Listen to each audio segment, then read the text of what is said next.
The result of the US presidential election will impact the outcome of the war in Ukraine and, by extension, the security of the European Union.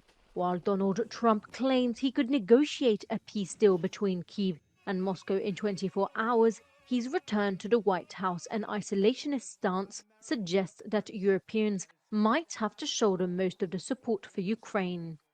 There's no way she becomes president. There's no way.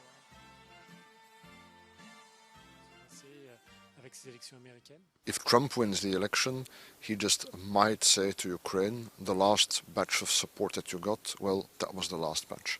And that would cause a great problem because Europe is not ready to take over. And it means that within 3, 4, 6 months, Ukraine could find itself without sufficient war material to prosecute a war.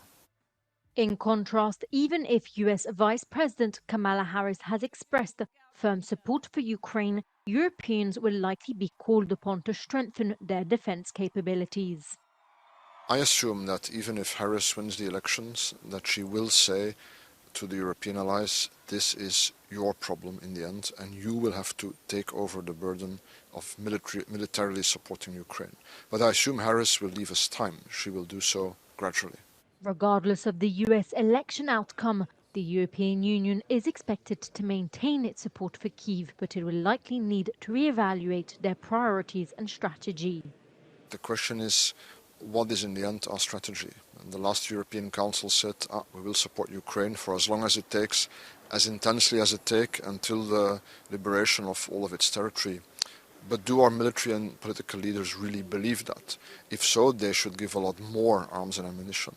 But if actually they no longer believe that, then they should decide, what is then the second best option, or the least bad alternative, but an alternative that is feasible. The US election serves as a wake-up call for the EU. Europeans must prepare to navigate a rapidly changing world order and may need to rely more on themselves in this new geopolitical landscape.